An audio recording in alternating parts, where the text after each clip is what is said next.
Test 1 2, test 1 2, test 1 2. We're gonna get started here in about 5 minutes, guys. 5 minutes.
Hey guys, you want to start getting to a seat? We are going to get started.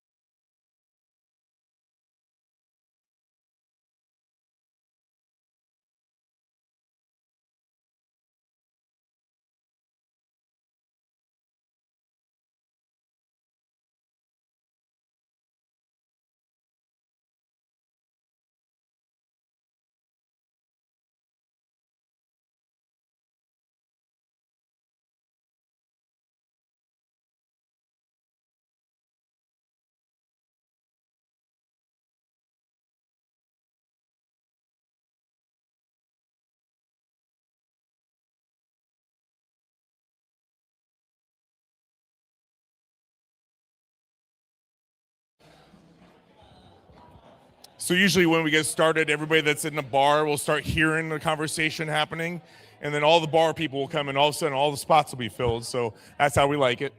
But hey, I want to get started here. My name is Ted. I run the Omaha REIA. If you're wondering what that means, it means Real Estate Investors Association. Our marketing has determined that REIA, most people don't know what that means. And I'm like, everybody knows what the REIA means. It's a REIA. And they're like, no, Real Estate Investors Association. So we're going to be doing some rebranding soon next month, and it will be the Omaha Real Estate Investors Association. But internally, we'll all know it as the REIA, right? So love to get the feedback. Also, we got some podcast changes coming here soon. We're getting ready to lock down our big 300th episode in the next couple weeks. And we have a name rebrand that's going to be coming out. So stay tuned to that. Super excited about that. And we have a major book author that we're locking down for the podcast. So hopefully after we get them on the podcast, we can say, hey, come to Omaha and talk to our group. That's usually what we do. That's how we got Andrew Devlin in here. We'll get more on that in a minute. But there's a lot of information when it comes to sponsors that I do want to cover. This is going to take a few minutes, but there's some great updates here. Couple things I do want to go over before I introduce all the booth sponsors tonight. I do want to thank, where's Tom? But Tom Billieu with Thrasher Basement Systems. They're tonight's event sponsor. You gave a round of applause for them, please. Thank you so much for sponsoring. And in the very back, CJ Monahan, Best of Omaha. If you guys need any landscaping done, talk to CJ. CJ's our drink sponsor tonight. He's taking care of our first round of drinks at the bar. Thank you, CJ.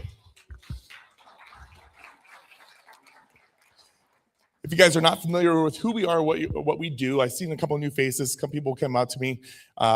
We are a group of real estate investors. We kind of find out that a lot of investors have their own side businesses, so this is always a kind of a fun mix of people. We have a lot of realtors in the room, investment-minded realtors, which is really cool. And you might want to like, why is there realtors in the room? Well, because a lot of us don't have retirement plans. And so you get a lot of investment real estate agents. Get to know those people too, because they're the ones that can find you off-market deals and on-market deals you might not know. Also, we have a lot of contractors in the room.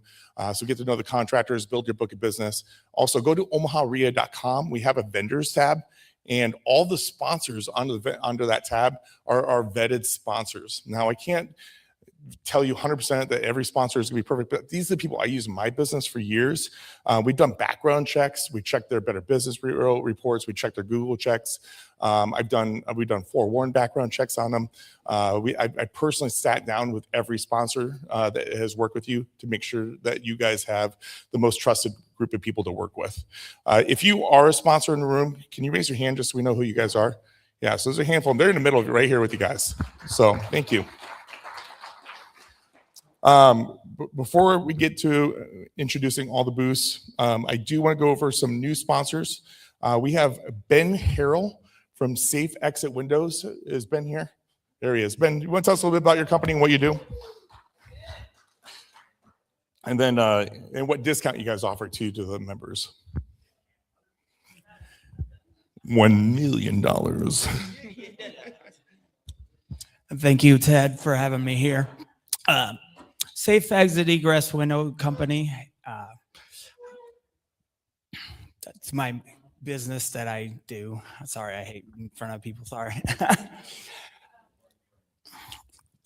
I offer a $500 discount. I've been a sponsor for many years now, 3 or 4 years. Everybody needs an egress window.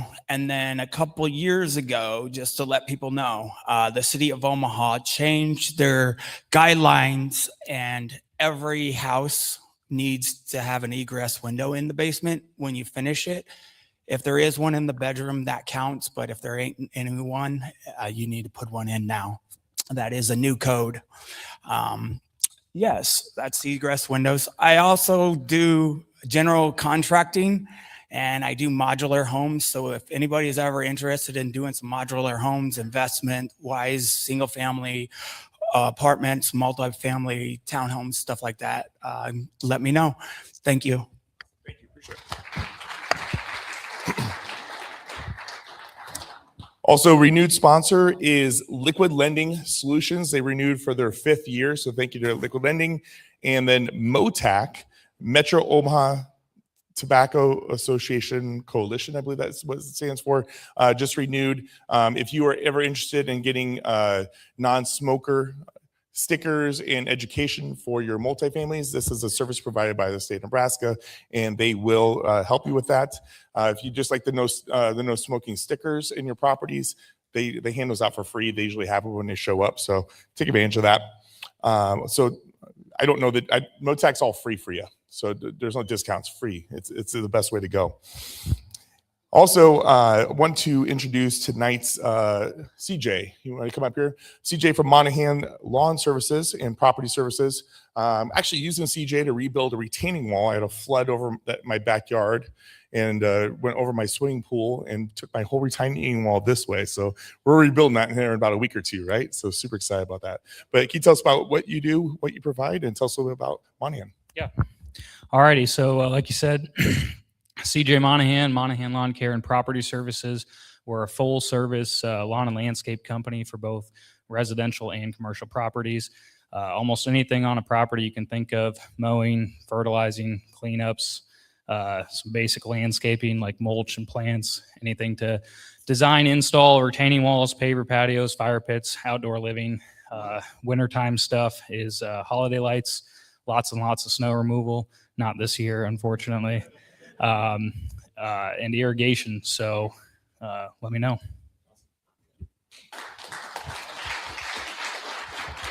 And after the event is always when we like to have some drinks and hang out, and that CJ Monahan is taking care of the drinks on that. So thank you.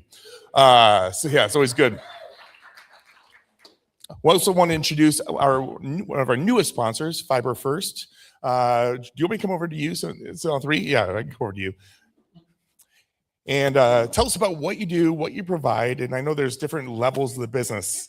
So yeah, take it through. Not one person. So Fiber First is a new ISP provider in Omaha. We've been around for about 3 years here locally. Our service area is mostly North Omaha, so to be north of Dodge. We have a small pocket over by Exarban area in like Indian Hills, and then it'll be east of I-680, so West Roads Mall.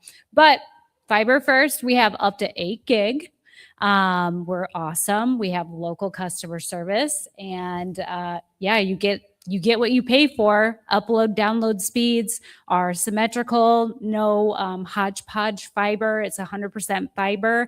Andy is on our sales team here at Fiber First. Yeah. So I'm Andy. I do residential sales in all markets. I'd say go online and check availability. We do offer a great product, and we are kind of newer, but look at the reviews, we're there, and we have a great network, and we're really excited to finally be in Omaha and service some places that we've been waiting to get into for a while. So just look us up, see if we're available. Tell your friends and neighbors. Yeah. Yep. And then last but not least, Michelle works for Ubiquity, which is our parent company, and she does all the mapping, the layout plans, and we do businesses, residential, and MDU. Yeah. And we go to underserved areas. Part of the problem with like FCC maps is they don't give you a full picture of where underserved areas are. So if you don't have full fiber in your area, I'd be happy to talk to you. And please come get some swag up here. Just come talk to us after the thing's done. There you go. Thank you. And just to clarify, based on some conversations we had, an owner has a small apartment building, and they want to add cable services. They can reach out to you guys. You can run the fiber though, and then you guys can provide the internet through that, right? Yes. And then it could be one base fee, and then we can charge those fees to each one of our tenants, right? And then make a little money on the side. That's the deal. Okay, I love it. Also, I want to welcome up Tom Billieu. Tom, you're willing to come to the front? Tom is with Thrasher Basement Systems, long-time sponsor. Tom has been a friend of mine for almost 20 years now. When I used to work for Thrasher back in the day.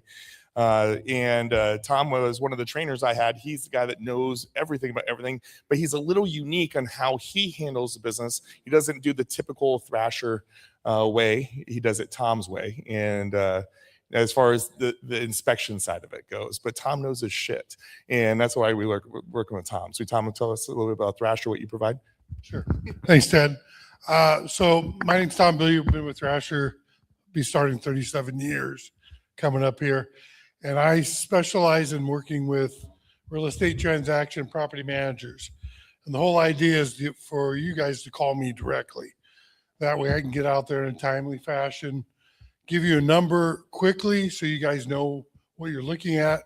For investors, you're the people that are doing your due diligence, trying to get budgets in order. I can give you a hard number pretty darn quick. I can also provide you a written computerized proposal, typically the same day, if you're negotiating or whatever you're doing. But the whole idea is to get eyes on it quickly for you, so you know what you're looking at. We specialize in doing anything as to with obviously basement foundation repair, structural repair, and waterproofing are kind of what I specialize in. one of the cool things that I've done for a few realtors in the room here is some investors that are looking at some of those homes that are, pushing 75, 80 grand, don't really have much of a basement or it's already caved in. We can structurally stabilize, put in a product that we can give it a 25-year warranty. Take less than 2 to 3 days to do. And all the warranties that we have on structural repair, waterproofing are fully transferable. You don't need to pay. It's to the address. And then we also do lots of concrete repair. It's got to be in pretty bad shape before we can't repair it. So anyway, my number's up here.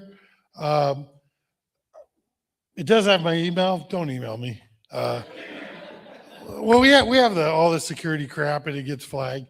You text me or call me, you'll get a call back within a few minutes. So, all right, thanks. And Good job, buddy. Cool thing about Tom is I actually have somebody I'm working with, friend. I got a flip house on Raven Oaks, and the whole floor's caving in. And they're like, "Oh, this house is sliding down a hill," and they're like, we can poly lift the floor and do some anchors on the back. And so if this bank loan or if the bank foreclosure deal happens, we got Tom coming out to do that. And Tom was able to say, "Hey, what day you need me down there?" And he was down there within a couple minutes of the day we needed. Was in and out in probably, 25 minutes. Had our full report emailed to us, and we're ready to go. So pretty cool. So yeah, thank you to that. And I think that's everything with new sponsors before I go around here. Yes, so first off, I want to welcome Jacob of Frankel, another 5-year sponsor with us. Keep on renewing, so appreciate it. Busy time of year for you. I mean, I'm trying to get all my stuff prepared for you right now. So now we know there's only one of you here tonight. Tell us a little bit about you and what you offer. Absolutely. Yep. So Frankel, we're a full service accounting firm. So that means everything from you own a lawn and landscaping business, we can handle your payroll or 1099 sales tax, doing your books for you. Or if you just have a rental property, you want some help with your taxes, 1031 exchanges, just understanding the different opportunities that are out there, we're happy to help. And essentially what we do for REIA, you get an hour for free. I'm a pretty honest guy. If I don't think you're worth what our charge is, I'll tell you that, and I'll refer you to somebody else. If you're happy with who you're with, I would not switch because it's hard to find an accountant who actually gets your stuff done and that you like. But if you're not, we're more than happy to have the conversation. And if you don't need our level of service, we'll push you to somebody else. We can refer you. So Thank you. Yep. And last, we have Mike here from Swift Public Adjusters, been sponsoring now for, I believe, 3 years. And so we're hoping to see you around more often. We appreciate it. We can tell us a little bit about Swift, what you provide, and what you can do for real estate investors. Yeah. So at Swift, we're public adjusters, not the adjuster that the insurance company is going to send out when you have a claim, but we're working on behalf of the insured, the property owner, the investor, to handle the claim A to Z if that's what you want to do because you don't want to deal with it at all, or you're already knee deep in a claim and you don't think you're going to get paid what it is that's going to restore your property to pre-loss condition. So in addition to getting involved with claims, if you need some discussion about what type of coverage you have, is it adequate for the properties that you own?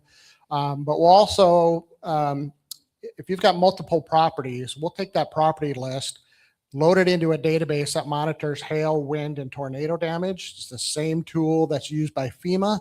And in the event one of your properties has, let's say, 1-inch hail, we could be tracking for, we set the parameter. And if there's a hailstorm there, we'll notify you. And you can go out and determine, hey, do we need to file a claim? Is this something that caused damage or not? So we can help in those areas. We can help reviewing coverage. We can get involved with the actual claims. And so we're happy to talk anything related to insurance, damage, and policy coverage. So nice to meet you all. Oh, one more thing. If you're a contractor, I'd love to give you a flyer. There's a conference coming up in Des Moines later this month that has some really good information related to construction, renovation companies, from Orlo Forensics, which does a lot of investigation on damages, as well as the Building Expert Institute, and a lot of things related to repairability. So got a flyer, pick that up, check out the website, see if it's something that applies to you. So Awesome. Thank you, Mike. Appreciate it.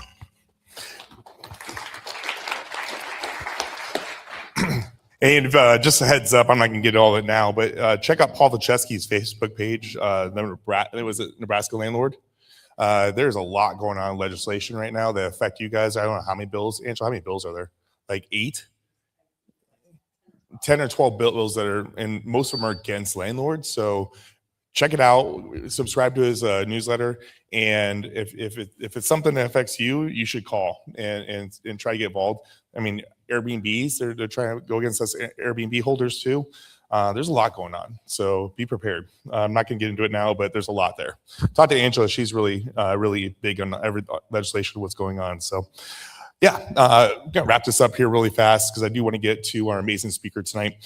Just a couple of upcoming events. Every third Friday, REIA Luncheon at the Railcar Cafe off of 144th and Blondo. Everybody's welcome. The room fits about 45 people. First come, first serve. I think it's a phenomenal networking event. It's a great chance to get to know people. It's finding out what people are doing in a whole other level, and just instead of just hearing a speaker or hearing me jabber away. So definitely a good one. April 7th, Life and Air with Jason Wojo. I mentioned this before. Jason was a speaker at the National REIA Conference in New Orleans. Phenomenal speaker, great morals. I really enjoyed getting to know him and listening to him. He's flying in, so super excited about that. And then on June 24th, we have the REIA Mastery Series, Self-Storage Blueprint. Find, Fund, Operate, Grow with Fernando Angelucci. Fernando has over 1 million square feet of storage around the country. He's 34 years old. He's out of Brazil, and he's ready to retire. So check that out. It's a full day seminar with just him. It's going to be a 6-hour event. We're trying to get that accredited with Randall right now. Not officially done, but we should be able to get that done.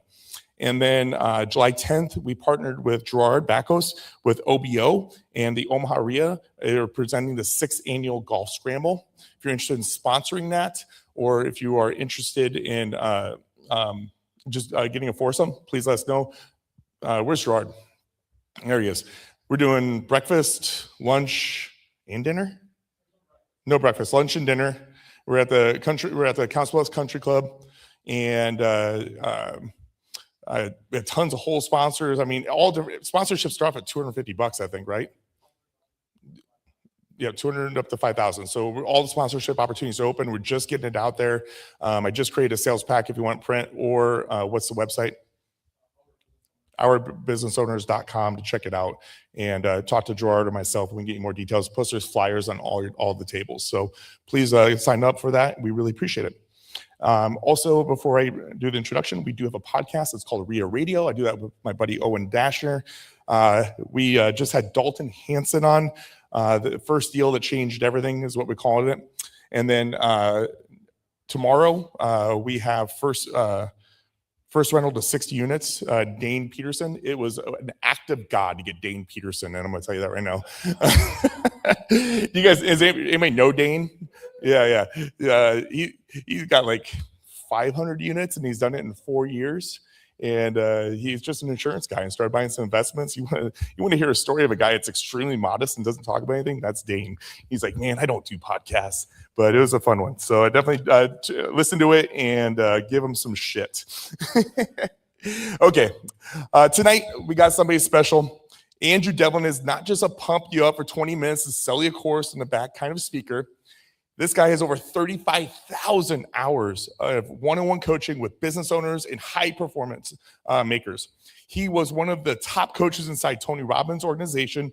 He's been a keynote speaker for companies like Southeast Toyota. So yeah, he's the real deal. I first got to know Andrew when he was running MSA Group coaching under Jason Dries. I'm not exaggerating. Those calls hit me every single time, every week. Constant takeaways and stuff you can actually use.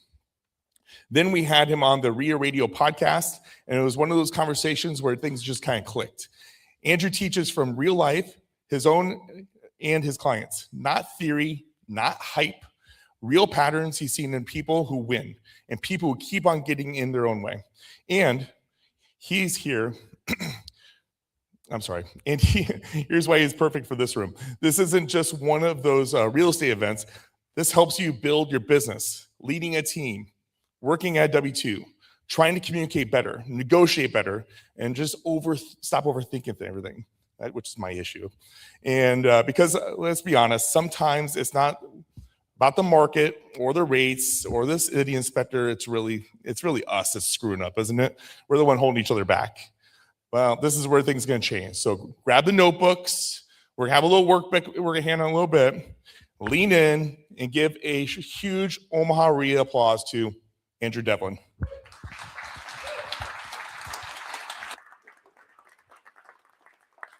Well, good evening. See if this works. Everyone hear me? Awesome, awesome. Well, thanks for having me. This is my first time in Omaha. And thanks, Ted, for bringing me out. And we're going to dive into some stuff. Let me just fire this thing up. This is not going to be motivational. So if you came for a motivational speech, I'm really sorry. Motivation is like caffeine and sugar. You have a blip. And you feel all pumped up and you walk out of that event and you're like, yeah, I can run through a wall. And then you go home and then you talk to your family and they're like, why are you so weird now? Why do you think you can do stuff? That's not you. You know, and you come back down to reality with a big bang. I'm not here to just get you fired up. I'm here to help you in the moments of decision, change your actions. Because what I've found is it's a few little millimeters of change that can alter the course of your life. I was talking to Dallas just before. We're talking about the Polynesians going from Hawaii to Tahiti, paddling. What happens if you're 2 degrees off when you set off? How far do you miss Tahiti? A lot. You're like, I'm sure there was an island here last time. And you do all the work and all the effort, but you don't hit the target. Has anybody ever felt like that before? Like, hey, I'm doing the work. When's the reward going to come? And the thing is about the Polynesians, they knew where they were going. Does that make sense? They knew how to read the stars. They knew how to read the swells, the wind. And they got there again and again and again. And then they went and explored and they went into the unknown. And they found more islands and more islands. And it's amazing because most people don't know what they want. They know what they think they want, but if you're not crystal clear on what you want, you will wander through life. But most people, if I said, what do you want? How easy is it to articulate? And so I'm going to get more into that in a little bit later. But what I want to really give you is a grounding foundation that you can stand on. And I hope that some people in this room tonight, I don't expect all of you, but I expect some people tonight that this is a profound shift in how you do things. And I'm going to give you 2 frameworks. I'm a big believer in frameworks so that you can implement it like a blueprint. If you guys were going to build a house, you would need a blueprint. And if it was a really, really complex blueprint, it'd be really hard to build, yeah? You might talk yourself out of it. The other thing is, if you're not really clear, you're like, I would like one of those Spanish Victorian houses that is like an earthship, but, but blends in with the local culture. And you're like, what does that look like? But that's how most people are building their lives. They're splicing it together rather than designing it. So I want to help you guys get a design. So we're going to kick it off with, I'm a coach. And most people don't know what a coach is. So I'm going to start there. Coaching is not therapy. All right? If you go to therapy, now there's great therapists out there. I'm not knocking therapists, but if you go to therapy, what do they talk about? Your problems and your past. Yeah? I don't care about your past. So sorry. I care about where you want to go. Who's had trauma?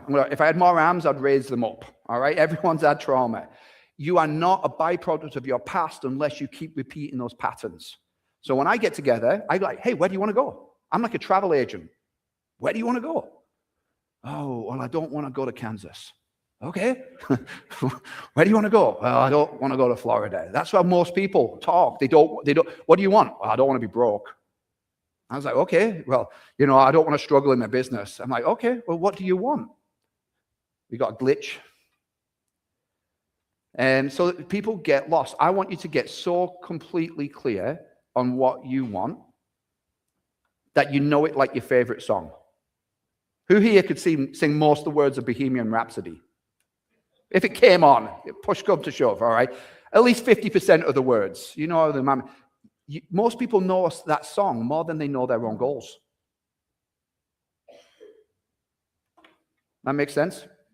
Most people sit on the toilet more per day than focus on what they want. That makes sense? I just think that's weird. It's like, oh, let me zone out on Facebook. You want me to pull that? Okay. All right. It was working, but it's not now. But that's all right because I can wing it.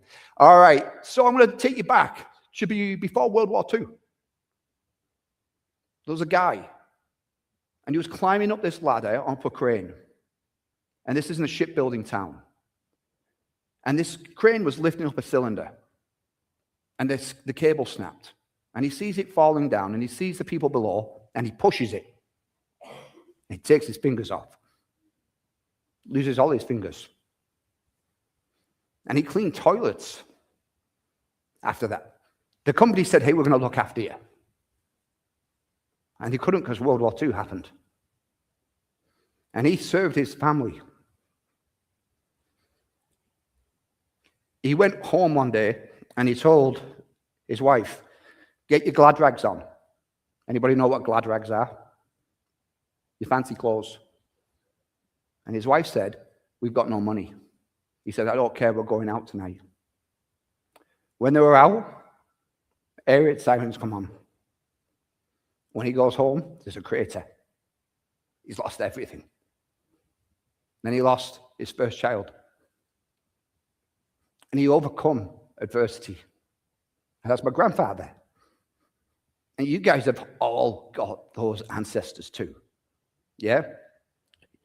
You don't need to be resilient. You need to remember that every ancestor that you've had has overcome challenges. Massive challenges. Now, that's as far back as I know my ancestry, just my grandfather. Nothing else. Don't know my dad's side, don't know anything, but I know that story. So when life hits, you need to remember it's in your DNA to be resilient. I want you to sink that in.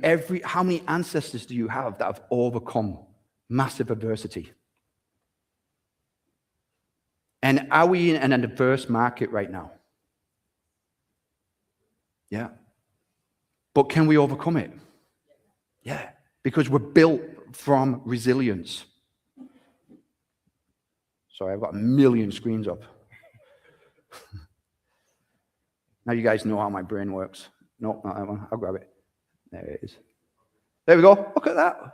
Hey. All right. So I want you to remember that you are resilient. You don't have to become resilient. It's in the human DNA. Problems are not problems. What are they?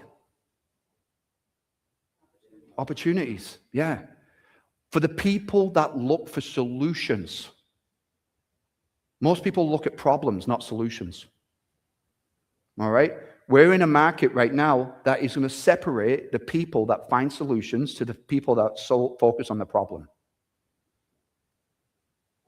Most people know more about their problems than the solutions. So, Saturn cars. How many problems does Saturn cars have? Saturn? Maybe it's the accent. Remember Saturn? Saturn was a... Yeah. You know, how many problems do they have now?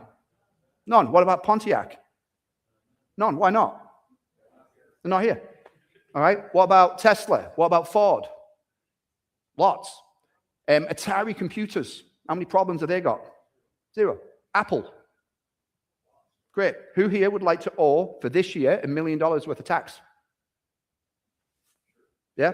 Then the next game starts, doesn't it? And I go, how much of that can I get back? Yeah. But what does it mean? I solved a lot of problems. And if I solve problems, guess what? I create better problems. Right now I have a pool that's losing 2 inches of water a day. I don't know where the water's going, but it's going somewhere. And I go, isn't it great that I have a pool to leak? That's a great problem. Now, my wife goes, how much is that going to cost? I don't know. But I know what it's going to do. It's going to make me get more committed to finding ways of growing business. Thank you, pool. Does that make sense? Would you agree that's a different mindset? All right, that's how I think now.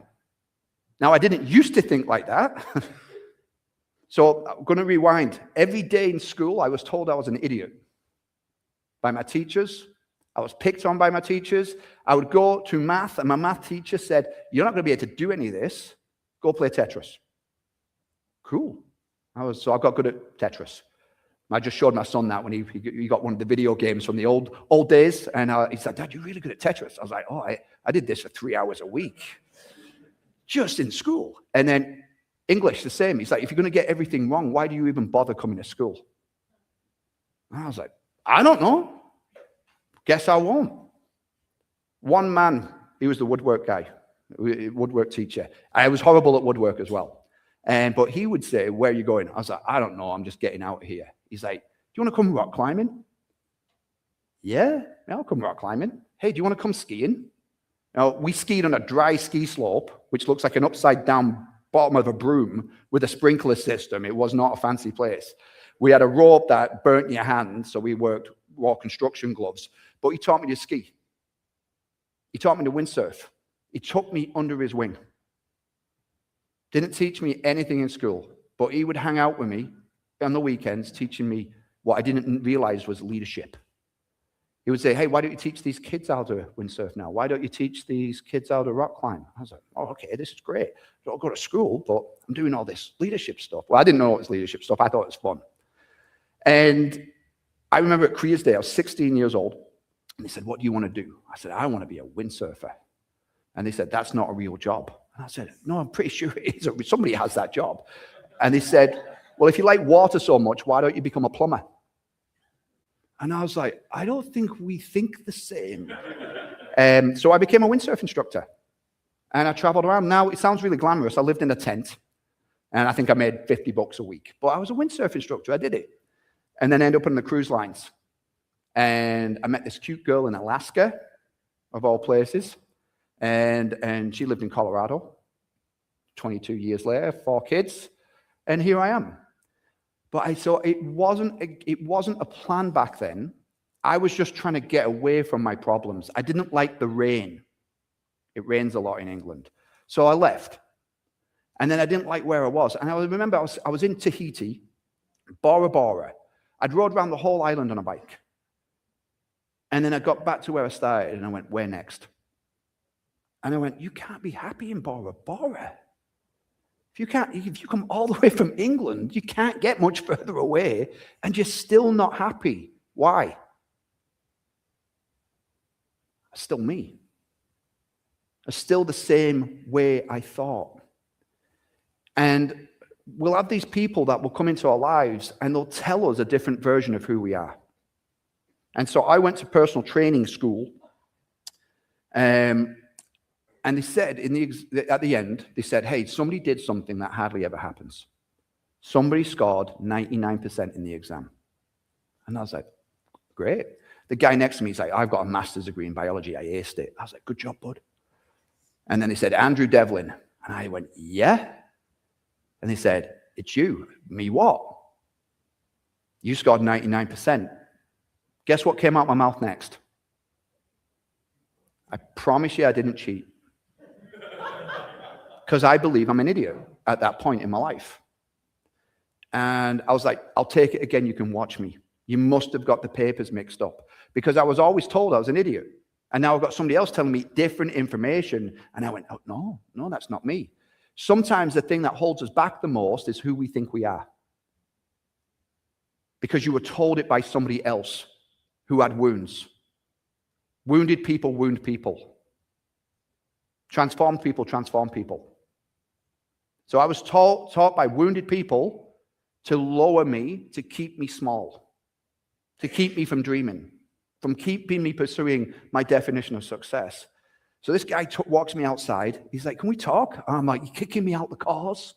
And he's like, why do you think that we're kicking you out? I said, because I'm an idiot and there's no way I could have passed this exam. You know it. And he said, you're one of the brightest people that has ever come through this training. Your ability to retain information is beyond anything I've seen. And I was like, I don't know what you're talking about. Because I'm pretty sure my maths teacher would say something radically different. Sometimes our old identity is the thing that's really stopping us from achieving what we want. You know more about your kryptonite than your superpower. I'm still really dyslexic. I'm so grateful for it because I look at the world radically different. I look at problems radically different. And people hire me to look at problems differently. Does that make sense? It is a gift. Now, my kids are dyslexic. Awesome. They look at things radically different too. They have some struggles, but I focus on their superpowers, not their kryptonite. Is this making sense? Why do we not focus on our superpower? Don't want to brag. Can you beat yourself up publicly in front of family? Yeah, no problem. We got no problem you knocking yourself down, but building yourself up. I want you to think about this. Your internal dialogue in your head, if you spoke to a child like that, how would they grow?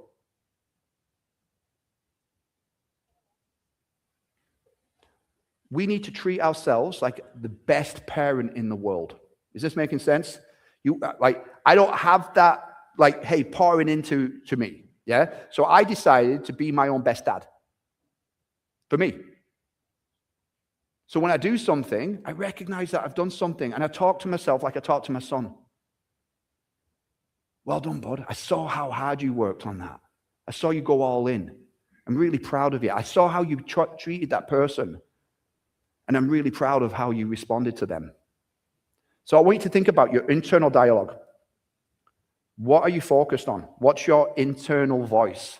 Is it benefiting you or is it abusive? It's not normal to abuse ourselves. Yeah? Not normal. It is common. But it shouldn't be taught. We should be able to build ourselves up in positive ways. Who here wants to do great things? Yep. Why do we have to whip ourselves to try and do that? Who here recognizes what they've done well at the end of each day? Who here recognizes what they haven't done? Oh, I didn't get to this, and I didn't get to this, and I didn't get to this. Imagine treating a kid like that. So I want you to start recording your wins. So this is interesting. Who here likes football? Like the football you play with your hands? It's another. Softballs are not soft. I'm learning all about American sports. I was like, okay, all right, got it. So this is when they do studies. When a football team wins, what do you think happens to their testosterone levels? Off the charts. All right. Anybody explain how dead pig, air, grass, and pain increases testosterone levels? Winning does. All right. Guess what the losing team feels? Guess what their testosterone levels do? Winning streak? Losing streak? Oh. Let's say my team scored 22 points and they won. Testosterone levels through the roof. Next week, they scored 22 points and their testosterone levels are in the toilet. They did the same work. Why? Why are they different? Because the other team beat them by 1 point. Thank you, mate. Does that make sense? It's not the game. It's that they believe they won according to the rules. How do you win each day? Not each month, not each year, but imagine winning each day. Imagine the alarm clock goes off and you get right out of bed and you're like, I just won. All right? You get a big glass of water and you're like, I just won again. You go walk the dog. I just won again. It's 6 a.m. and I've won 3 times. I know this sounds stupid, but how will you feel? What happens to your biochemistry? Winning changes your biochemistry. And guess what happens when, and ladies, your number one hormone, the highest hormone in your body, guess what it is? Testosterone. but 10 times lower than men. Guess what testosterone makes us want to do? Hard things.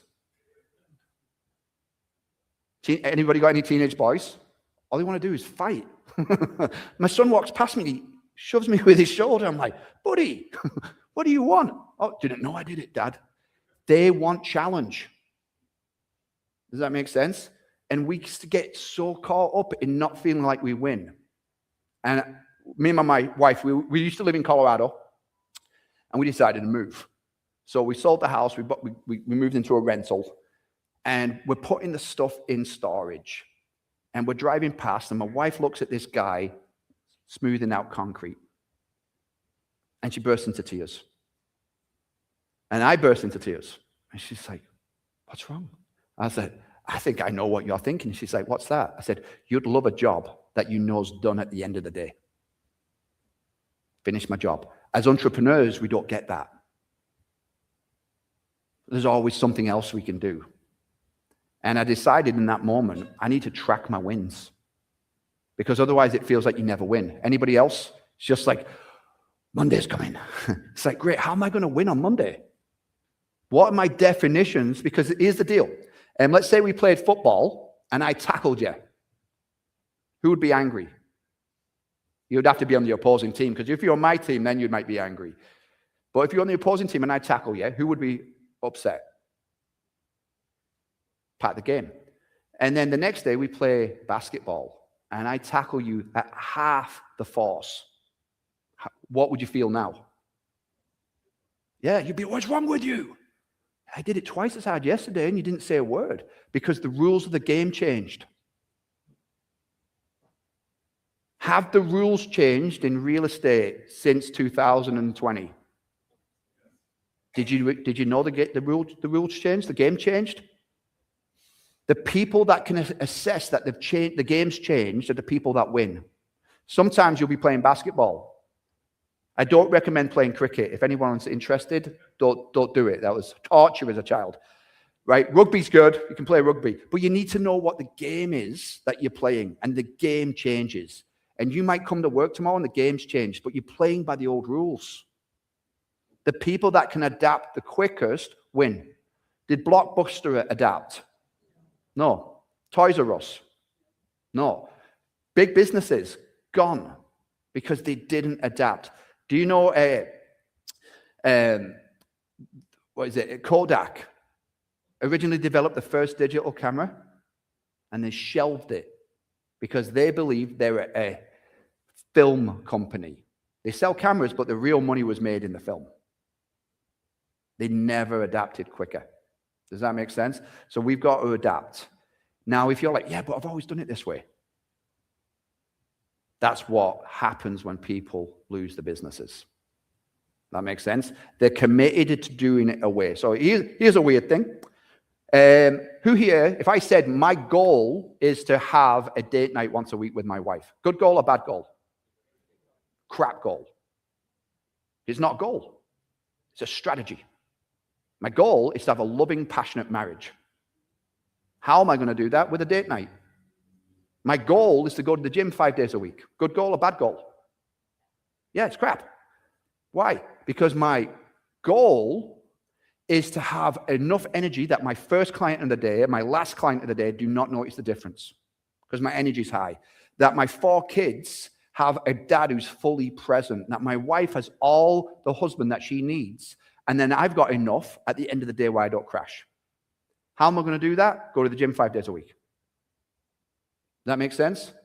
It's a strategy. People get committed to their strategy, not their outcome. And it wrecks them. Because if in order for you to be successful, you might have to change your strategy 100 times. Andrew, I thought you were doing Pilates. Weren't you doing yoga before? Weren't you doing CrossFit? You're going to the gym now? Like, what are you doing? I did a behavior. It didn't equal my outcome, and I changed the behavior, changed the strategy. Is this making sense? Do not be committed to the strategy, but know your outcome. My food. I have an outcome for my food, and that's to know my great-grandkids. Never knew my grandparents. They died when I was real young, yeah? I want to be there for my grandkids. Does my food matter for that goal? Yeah. Does it matter for my kids? Does it matter for you guys today? Yeah. So it's those small daily habits that mount up. So I just want you to pause, write down whatever's hit you so far, because I don't want you to lose the thing that hit home the most for you. And then I'm going to give you some frameworks that we are going to dive into. So we're all here today because of our ancestors' ability to navigate hard times. And this is massive. Most business owners do not fail because they don't know what to do. They fail because they don't know how to regulate themselves when it's time to do it. I'm scared, I'm bored, I'm nervous. I don't like doing those things. Does that make sense? And your ability to regulate your nervous system and your emotions is the key to success. My nervous system regulates my family. Does that make sense? There's always a parent whose nervous system might not be as regulated as it needs to be. And have you ever noticed it affects the whole family? You can cut the air with a knife, yeah? My job is to regulate my family. I am the thermostat of my family, not the thermometer. Does that make sense? I'm a thermostat for my kids. And I think we're at 67 degrees here inside. We are at 67. That thermostat is set, yeah? You can have the thermometer, you can do all the things, but I want you to be the thermostat in your life. You set how you're going to show up. Regulation is not something they teach. I've got 2 biological kids and 2 adopted kids, came through the foster care system. They found them eating off the floor with the dogs. They didn't know how to bathe, they didn't know how to clean themselves, they didn't know any of it. Their nervous systems did not regulate. We had a 1.5-year battle before those kids felt safe. My nervous system is a byproduct of my exercise, my nutrition, and my psychology. And those girls deserve it. Does that make sense? Your family deserves the best version of you. I want you to really hear this. Self-care is not selfish.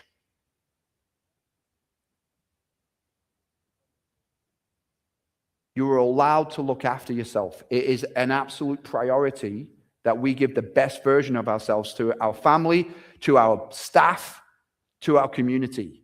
And to do that, you need to carve time out that lights you up.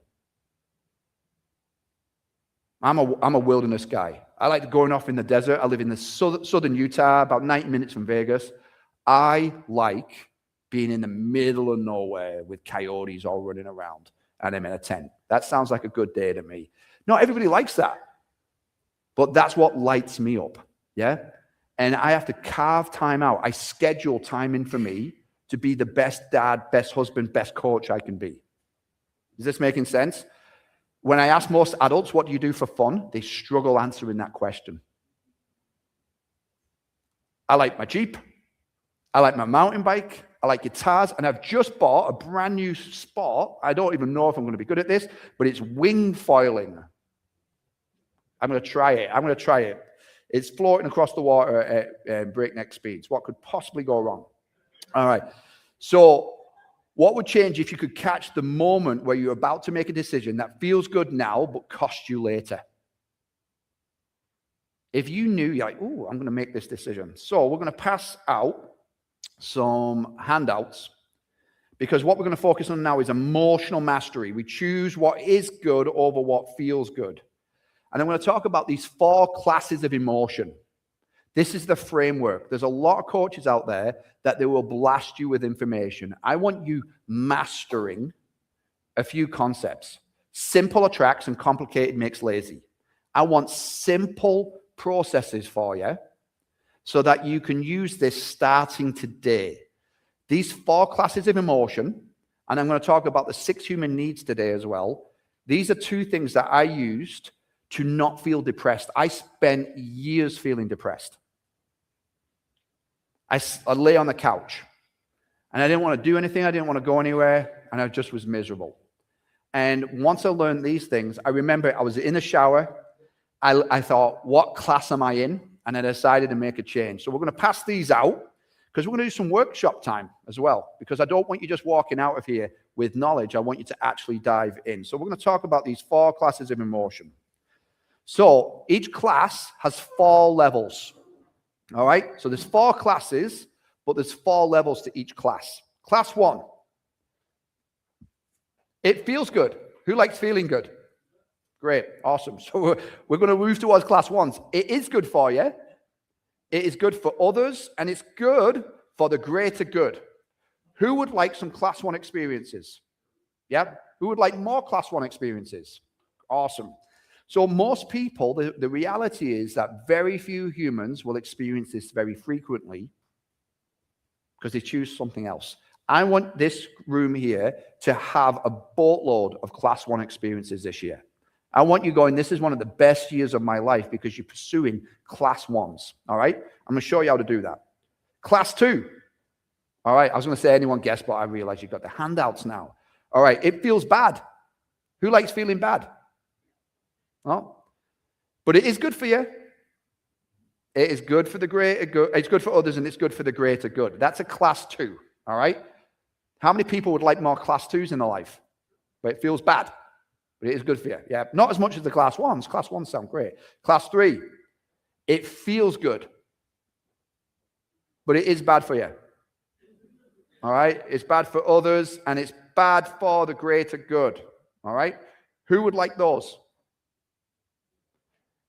That's the majority of people. That's what they're feeling.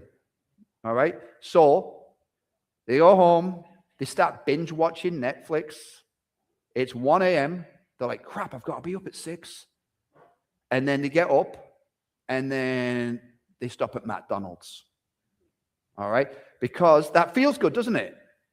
Feels good to have some calories, some fat, some sugar, some caffeine. Yeah, it feels good. And then they're like, why am I so sluggish? All right. Oh, there's a candy bar. Feels good. But it's bad for me. Yeah. Bad for others, bad for the greater good. So if we do class 3s, guess what we get? Class 4s. Anybody have a hangover ever? Yeah. Right now. When we've got a hangover, who goes, you know what I'm doing? Going to the gym. You go, I'm going to take a nap. I'm going to watch TV. Yeah. I'm going to do something. And then by the end of Sunday, it's like, crap, where did the weekend go? I got nothing done. I've got nothing planned for tomorrow. So is this familiar? Anybody ever done that? I've done that many times. Or if you overeat and now you feel bloated and you feel tired. Yeah. Or if you distract yourself on social media. Is everybody going, I doom scrolled for 2 hours and I feel great about it. We beat ourselves up, don't we? So there is certain classes that lead to things. So class 3s lead you to class 4s.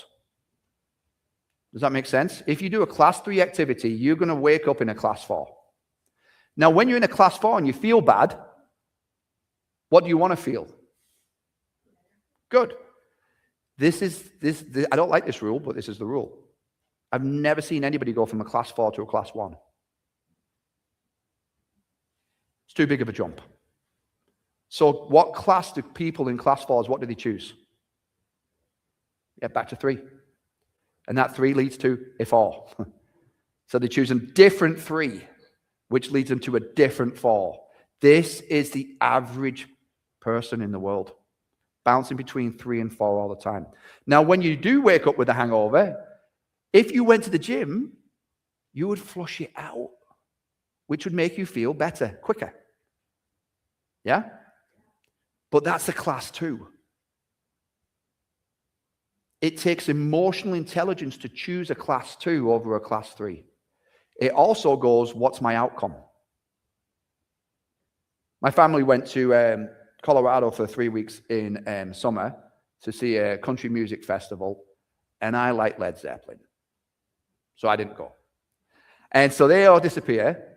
So I went to Costco, and I went, I have some goals. I knew what I wanted. I was amazed at the difference in my grocery cart when I knew what I wanted when I went to Costco, because I like chocolate. And I've got no wife hide. My wife hides my chocolate because if there's a bag in there, I'm going to eat the whole thing. Now, it's healthy. It's dark chocolate. That's my excuse anyway. But if it's in the house, I'm going to gobble the whole thing. All right? So she hides it. And now I'm on my own for 3 weeks. And I didn't buy a single piece of chocolate. I bought eggs, I bought cottage cheese, and I bought salad. And I could not believe the difference in me in 3 weeks. I went in the pool every day. I walked my dogs. I hiked. I went to the gym. I missed my family. I got very bored. But I shopped differently because I knew my what. Does that make sense? And I did class 2 activities. I don't like salads. I did class 2. I like chocolate. That's a class 3 for me, which makes me in a class 4. Yeah. So once you know your outcome, you choose different things. But this is the deal. We could be crushing it in business, but maybe not so much in relationships. Maybe not so much in our health. So some people crush it in certain areas and don't crush it in others. My goal is that when the tide comes in, all boats rise unless they've got a hole in them. I want to make sure there's no holes. All right? So when you do a class 2, that will give you a class 1. Any farmers here? Farming families? No? All right, okay. All right. Maybe not. All right, but what do farmers do? They prepare for fall, yeah? They're doing work right now to have a great harvest. Class 2 is like that. You're going to do it and you're not going to feel good. But you will. There's a delay there. Class 3 is instant. You can feel good right away. And they did a study on this. They looked at kids and they said, who would like an M&M? Kids, I'll have an M&M. Who's heard this story? And then they said, well, if you wait for 30 minutes, we'll give you 2 M&Ms. Some kids are like, screw that. You know, the kids that waited got 2. And they said, right, if you wait an hour, we'll give you 4. Some kids said, I'll take the 2. Some kids waited for the 4. If they said, if you wait till tomorrow, we'll give you 10. They tracked those kids for 30 years after that experiment. Guess which ones were the most successful? Yep. Definition of adulthood is we can delay gratification for more in the future. If you're in real estate, you're good at that. Yeah? Because you don't buy a house and go, okay, let's see how much money did I make today. You go, hey, this is a 5-year, 10-year investment. I'm going to watch the equity rise. I'm going to play the game. Yeah? If you ask after instant returns, you might be disappointed with real estate. Yeah? You should probably sell ice cream. Because you can sell ice cream and make money that day, but there's no residual. Yeah? If you're here, you're thinking residually. You're thinking, I'm going to do class 2 activities to get class 1. Is this making sense? All right. So I only focus on 2 classes. Which ones? Nope.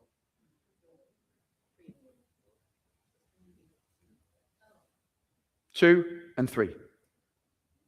Why? Yeah. 2 gets you to 1 and 3 gets you to 4. Yeah? Does that make sense?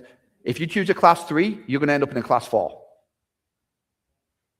If you do something that feels good right now, I guarantee you're going to be in a class 4 tomorrow. Yeah? Later today. If you choose a class 2, I guarantee ultimately you'll get to a class 1. Won't be today, won't be tomorrow. Might be in a month, might be in 3 months, might be in 6 months. But this is my rule for business. What you do today pays you in 3 to 6 months. There's a lag time. Now, if I choose a 2 or choose a 3, I want you to remember this. It's in your moments of decision that your destiny is shaped. This 2 and 3 is your decision-making process. So when I lived in Colorado, there was 2 mountain bike trails that I really liked. A place called Lyons, Colorado, just before you get to Estes Park. And I'm driving there, and I was like, should I do Picture Rock? Much, much easier. Or Antelope. Antelope is almost straight up. It is absolutely brutal. 2 miles, and you feel like you're going to cough out a lung. But that downhill is sublime. So I'm riding, I don't want to do the uphill. I don't want to do the uphill. I'll go to Picture Rock. And I was like, crap, Picture Rock's a class 3. I'm going to choose the class 2. And I'd get my class 1 on a downhill.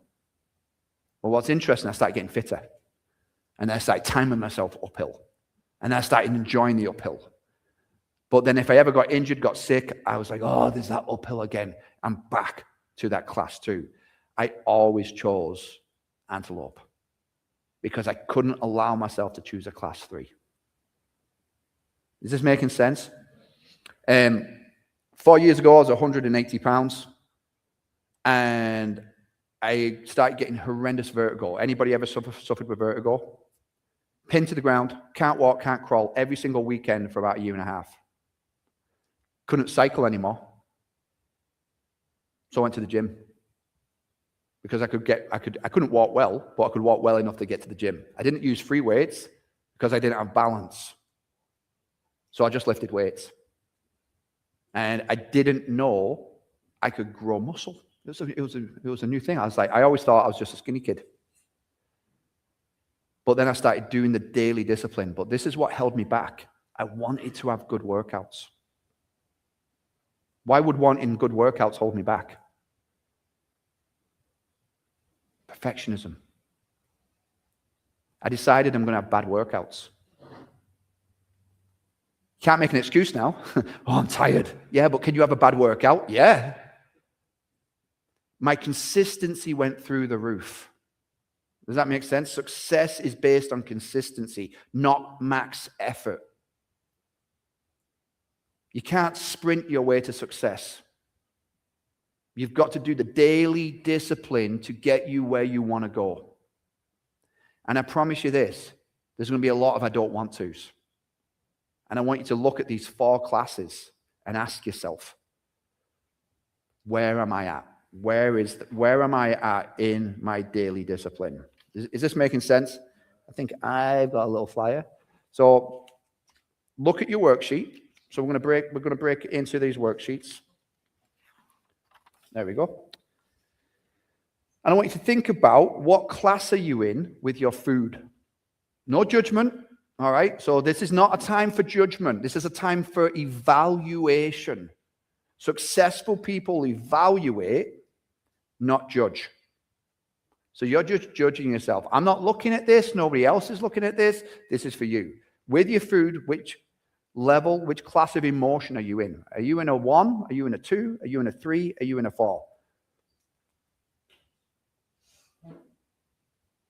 We will choose radically different things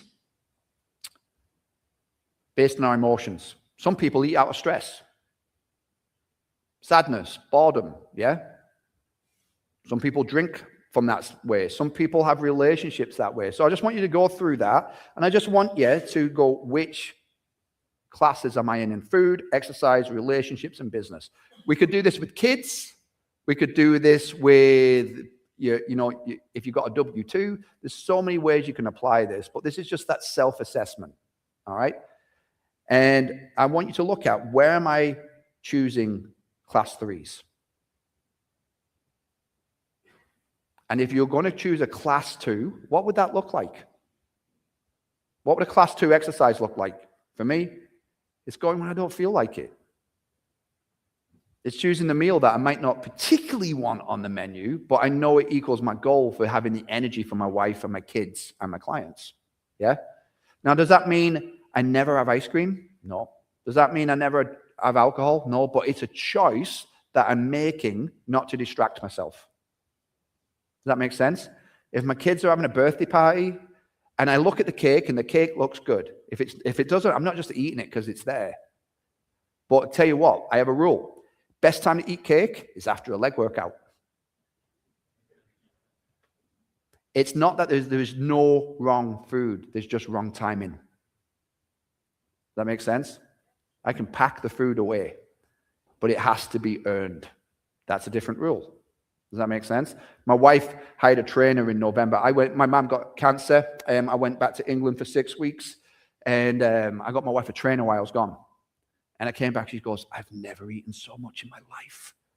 She goes, I'm having cookies after a workout. I was like, I know, it's great, because you need that sugar to get back to being repaired. And she's like, I've been starving myself trying to do this. And I was like, I know, I've been telling you to eat more. And she said, yeah, but I needed somebody else. Here's the lesson. Never coach your partner. That makes sense. Get somebody to help them. Fastest way of getting somewhere is getting around people that have already done it. Like this room. Who knows John Maxwell? Yeah, so I worked with John, and we were at a conference. John Maxwell, #1 leadership expert in the world. And this guy was like, stood up, he's like, well, John, I'm a self-made man. And John went, I am so sorry. And he's like, well, everybody should be a self-made man. He's like, you did it the hardest, slowest way humanly possible. Get help. I hired a mountain bike coach. Everyone's like, are you planning on being a pro? I was like, no, I just plan on not crashing as much. It hurts. It's expensive. I couldn't believe the difference when I hired a coach. I've had a relationship coach. I've had a health coach, business coach. All have moved me forward faster. Richard Branson has over 400 businesses. How? Because he gets the right people around him. Does that make sense? If you're in business and you're trying to do it all, this is the death blow for entrepreneurs. You're actually good at a lot of things. And then you see somebody who's not good at a lot of things, and you're like, how are they so successful? Because they focus on their superpower. Just because you can do it. Every time I see a Honda Accord with a big spoiler and a giant muffler, I say to my kids this. There's another example of just because you can doesn't mean you should. All right? Just because you can do it doesn't mean you should be doing it in your business. If you're good at it, you might have to stop being good at it because you've got other things more important. All right. Making sense? So again, just quick, nice and easy. I love simple. Simple attracts, complicated makes lazy. Who here will commit to just working on their 4 classes of emotion for the next 30 days? Before you eat, what class is this? If you go home tonight and you have a spouse, what class are you going to go in? Are you going to go in, turn on the TV, zone out? That's a class 3. Does that make sense? If you wake up tomorrow, are you going to move? I don't want to move. It's class 2. Yeah? And I promise you, I have broken or ripped almost every part of my body. All right? This thing's been pinned back together a few times. And I keep on moving. I've had to get through the loss of an ACL, yeah, or a broken leg, or a dislocated ankle. I could go on, but I won't. I'll save you my medical history. But I keep moving because I'm going to step into a class 2. Is this making sense? So I want you to write on your notes now what you're going to commit to do for the next 30 days. And then I want you to tell somebody what you're going to commit to. Why do I want you to tell somebody? Accountable, yeah. Saying it out loud. So I run a mastermind, and I get everybody. So on Thursday this week, they all have to state what their monthly goals are in front of everybody. And everybody, I can see they're like, ah. We have a framework of setting your goals. We have 2 weeks to work. And then the third Thursday, everybody has to say if they're on track or off track. And then they use the group to figure it out. I want people to hit their goals. And then the fourth Thursday, they get to connect and get to know each other in their Zoom groups. Yeah? But just saying their goals is absolutely massive. So write down what you commit to. Tell someone. So I want you to tell the person on your left what your goal, what you're going to commit to in the next 30 days. So jot it down. And I'm just going to give you I'm going to give you 1 minute, so it shouldn't be a long one. What do you commit to? What are you going to commit to for 30 days? And then tell a partner.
All right, you can keep telling everyone, but I want everyone to stand up.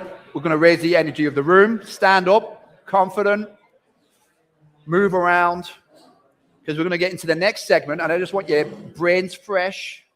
I'm not going to do you any. We're not going to do any dancing or anything like that, so don't be too freaked out.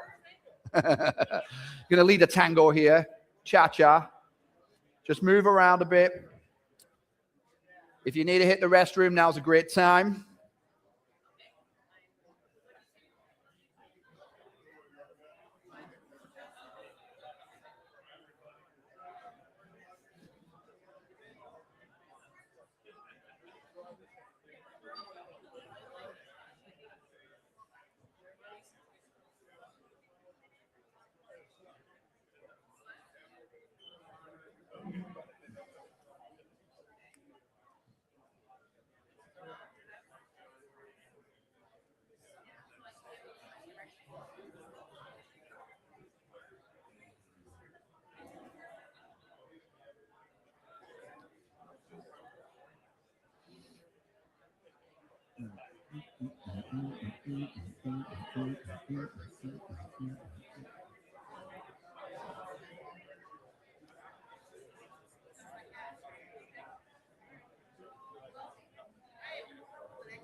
Yep, that's it. So many people will sprint, burn out, and they're like, got to go and get more business.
All right, all right, all right. All right, gear change time.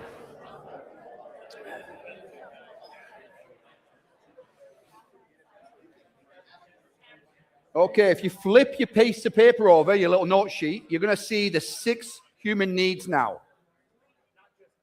This, who's ever done something where they're like, why do I do the things that I don't want to do, and I'm not doing the things that I do want to do?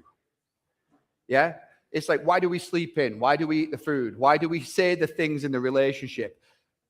I have done this with one client for 10 weeks, just 6 human needs stuff.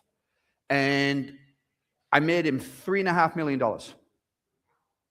because he knew this. Who here negotiates? All right. This is rocket fuel. This is rocket fuel. So I'll tell you a story. The guy's called Jeff. And he was a newer client. And he went, all right, smart guy. I'm in a business deal with a guy, ex-business partner, and he owes me $3 million. And he won't return my calls. He won't answer the lawyers.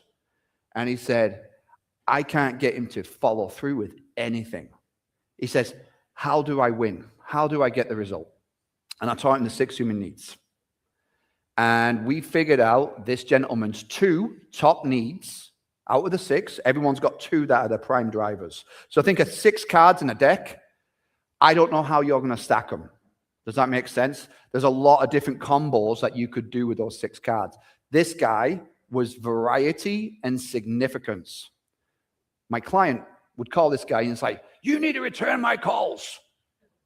Sick and tired of this. You owe me money. I need my money. How much significance does that give that guy? 0. People move away from people that don't meet their needs. And he was variety. So Jeff told me all about the bad things. I was like, what's great about this guy? He's like, oh, he's genius. He comes up with ideas that you never thought about. I was like, early on or right at the last minute? He's like, right at the last minute. Saves the day. Significance. Variety. So I said, I want you to leave him this message. Let's just say he's called Paul, for argument's sake. Hey, Paul, it's Jeff. I don't know what to do. I'm out of ideas. But then I remembered, you always come up with the wildest, craziest ideas. And I always loved that about you. And my lawyers, they don't know what to do. I don't know if your lawyers know what to do, but I thought if anybody knows what to do, it's Paul. I don't expect you to call me back because I know you're really busy, but I thought I'd leave you a voicemail, and I hope you're doing well. Paul called him in 30 minutes, all right, because he met his needs. Yeah, he gave him significance, and he gave him variety, which is what he really wanted. And he said, Andrew, I've got my $3 million. He called, he said, I'll have $1 million in your account by the end of this week, and I'll get the rest to you in 6 months. And then that guy's worked with me for 15 years now. I've helped him make some good amount of money. But I talked with Jeff for 10 weeks on this subject alone. I'm not a coach that's going to give people a load of things and want mastery on a few. Does that make sense? So 6 human needs. Number 1 need, just because it needs to be on a list, it doesn't mean it's your number 1 or your spouse's number 1, but it is the need for certainty. Who here checks the locks every night before you go to bed of your house? Yeah? I check my kids' cars to make sure they lock the doors. Yeah? That's certainty. Yeah? And so certainty means the need to move away from pain or towards pleasure. All right? Which do you think is more primal? Moving away from pain. Yeah? So I want you to think about if I had an Iron Man suit on right now and I drop a grenade in the middle of, we've all got Iron Man suits on right now. Drop a grenade, what's going to happen to us? We're all going to get blown away from. We're not going to get hurt, but we're going to move away from the pain. Does that make sense? What happens if I put pain in front of me? Which way am I going? Oh, I should talk to that person. I'm going to talk to that Ted guy at the back. I think he's awesome. I think he could be a great business partner. Yeah? But he's probably not going to think I'm big enough, big time enough. Oh, he's probably going to think I'm asking stupid questions. Pain in front. Not going to talk to Ted. Does that make sense? What if I put pain behind? I've got this one opportunity to talk to Ted, and if I don't do it today, I'm going to lose that opportunity and my life's over. I'm moving forward, yeah? I've met a lot of successful people that are constantly putting pain grenades behind them. They're always finding what's wrong. They can be successful, but they can't be fulfilled. They can't be happy. Does that make sense? Pleasure is a magnet. It's like an electromagnet. I need to charge it to move towards it. It needs to pull me. Does that make sense? But it takes emotional intelligence to know what you want. When I was a kid, I told you, I just wanted to move away from the rain. I didn't know where that was. It was just a way. You never can figure out where you end up. Sometimes it works, sometimes it doesn't. Yeah? Most people don't know what they want. And that's the pleasure. So most people, they want certainty, but certainty-driven people don't start businesses. Why not? Yeah, it's unpredictable, isn't it? Yeah? It's a wild roller coaster ride. So they choose a certain job. Yeah? Now, I've got family members that we used to do this bike ride from the top of Vail in Colorado down this bike path to A&W to watch all the leaves change color. It was beautiful. Second year, we stayed at the same hotel. We rode the same bike path. We all stopped at A&W. I was like, oh, okay. Third year, same hotel, same bike path, same W. And I was like, why do we, well, can we go somewhere else? No, we love it. Who loves it? The person that organizes it. It was one family member. And I said, why? Can we please do a different trip? And she goes, no, I pray that when I die, God lets me relive this day again and again. I was like, that's my definition of hell. And then I talked to other family members and they're like, yeah, we don't want to do it either, but we don't want to upset her. All right? That's a certainty-driven person. I am an uncertainty person. I like variety. I don't want to go to the same resort every year. Yeah, I want to go do different. I want to try the different food. I want to go to the different place, different country. I like variety. So certainty, the need to move away from pain towards pleasure. And they get relief in that moment, but that's not progress. Variety or uncertainty. Is there uncertainty in the market? How many people quit and go and get a job?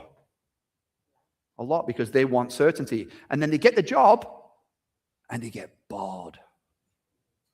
And they quit and they start a business again.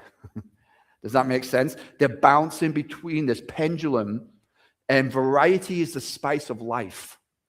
I realize I'm unemployable at this point because I've been an entrepreneur for too long. And I'm getting more in line with the roller coaster of being an entrepreneur. Is this making sense? So I love eggs and potatoes. I'm an eggs and potatoes guy. But every day would bore me out my mind.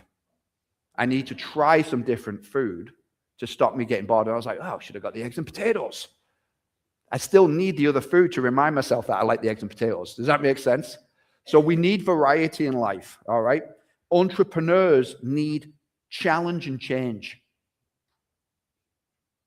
If everything worked out according to plan, you'd be so bored. So we like the spice of life. Significance, the need to feel important, unique, or special. This can be ego-driven decisions disguised as strategy. Have you ever known somebody and you know they're going downhill, but they just buy the brand new car because it looks good? That's significantly driven. One of my biggest turnoffs is significantly driven people that demand significance. Do you know who I am? My watch. Do you know how many? This is one of 3 watches. It costs whatever, If I have that watch, no problem. But if I'm telling everybody about it, it's a turnoff. Yeah. So a lot of people are driven by significance. If you're in negotiations, if they're driven by significance and your negotiation makes them feel insignificant, they will purposely self-sabotage the negotiation to feel significant even if they lose. Give them the food that they like to eat. Does that make sense? Now, every need is not good or bad. It's neutral, but the vehicles that I use to meet those needs can be good and bad. Yeah? I'm meeting my wife tomorrow in Tucson, and I'm speaking at the Ritz. So I thought, I'll bring my wife. Variety. Yeah. But I could have affairs to meet that same need. One destroys, the other one builds. Does that make sense? I could be going, ice cream, all the flavors. Yeah. Or, hey, how many different healthy restaurants can I try? Does that make sense? There's a difference in how we meet those needs. And certainty, you can get certainty in a lot of ways. My adopted kids got certainty by trying to keep people away from them. Because if people are away, they can't be hurt. And then I show up. And I was like, I don't care. I'm going to show you that I love you no matter what. And, I'll give you the patience and I'll give you the love. Is this making sense? So I'm going to provide that certainty to those kids. If you're in business, your job is to provide certainty to your clients. Yeah? Because they're uncertain, especially in the tax world. Yeah? They're like, I don't know what to do. And you're like, yeah, we do. That gives us certainty. In the real estate market, find the people that bring the certainty. Is this making sense? That's what everybody wants. They want to follow people that bring certainty. Leaders bring certainty to the uncertain. That's our job as leaders, whether that's in the home or in business. So significance. Significance is not a bad thing. It's a bad thing if it's demanded. Does that make sense? Feeling significant to somebody else is wonderful. Them being significant to us is wonderful. Yeah. Our families need to know they're significant to us. And then connection. The need to, I can be connected to the ocean and the mountains. Yeah. But I can't be loved by those things. And so these are the first four. These are what we call the primal needs. I can get these needs met through TV, sex, drugs, and rock and roll. Does that make sense? These are really, I can get certainty by watching TV. I can get certainty by food. I can get certainty through alcohol. I can get certainty from watching a game. I'm like, oh, I've had such a busy day. Click, game's on. I get certainty that's going to get me out of feeling a certain way and into feeling more neutral. Is this making sense? But I also get variety because I don't know if my team's going to win or who's going to win American Idol, if that's still on. And I can get connection because I like that singer. There's my favorite one. I'm going to vote for them. Yeah. And I can get significance because I know all about that football team, that player, how many touchdowns they got last year. People will find a way to meet their first four needs.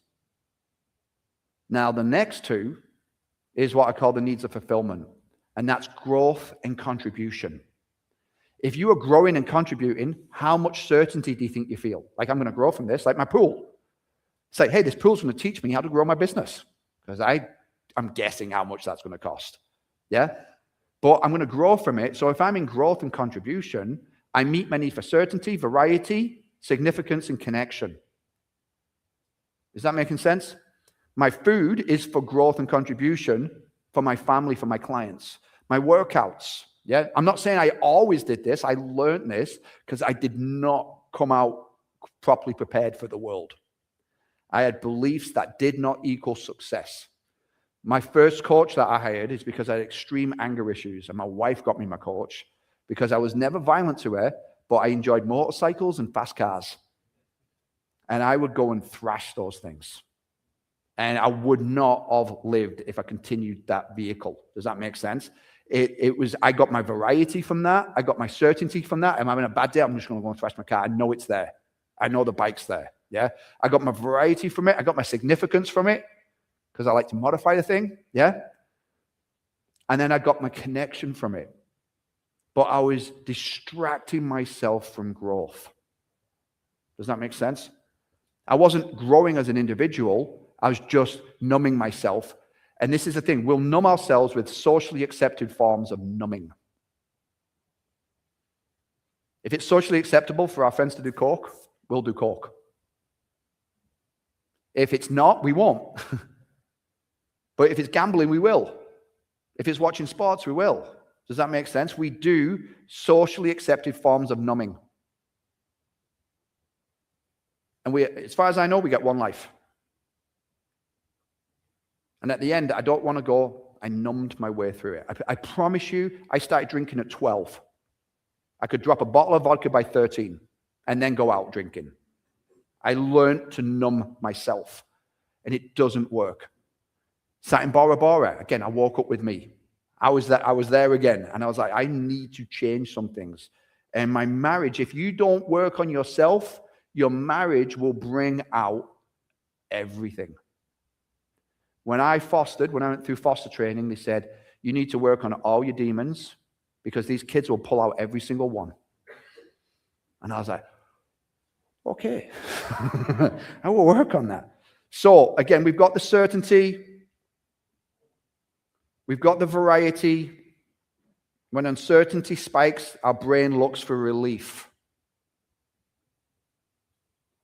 Relief is not progress. Uncertainty. Too much certainty leads to boredom. This is a big one. Stop solving the same problems over and over and calling it growth. I'd get fat. I would lose the weight.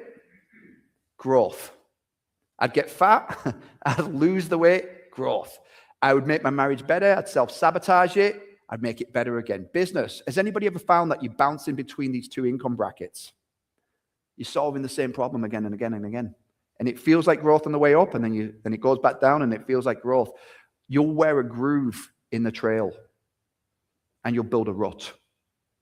We need to create a thought process that solves the problem that solves the problems. Is this making sense? My daughter made these slides for me. I thought they come out really good. Significance. When portfolio shrinks, significance feels threatened. I had to sell properties. You did what you needed to do to survive. You made the right decisions, not based on ego. Awesome. Sometimes we make financial decisions to protect ego. Connection, again, we could dive more into this. And this is, do we feel connected to the stress? The stuck. This is what I found. If you've been stuck for a bit in your business and your life, you start accepting it as that's the reality. It's not. When you're winning, you accept that as reality and you think you're never going to lose. Yeah? If we've been losing, we think that's now the new reality and we're never going to win again. The market is always rebounded. True or false? Yeah? World War II, world was ending. Great Depression, everything's ending. 2008, everything ended. I get tired of people telling me the world's going to end. And it doesn't. It rebounds and comes back stronger. Yeah? So I want you to focus on growth and contribution because this is where fulfillment lives. How can you contribute to your team? How can you contribute to your family? How can you contribute to yourself? And then we need to integrate it.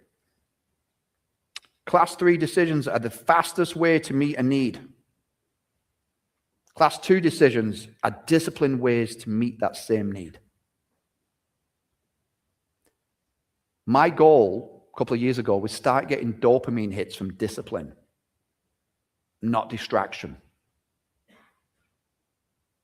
Consistency. Wow, I went to the gym consistently for 3 weeks. Yes. Yeah. Discipline equals dopamine. Yeah. I worked on my marriage. I would have shouted at that moment and I didn't. Yes. You know, giving myself that dopamine from that discipline.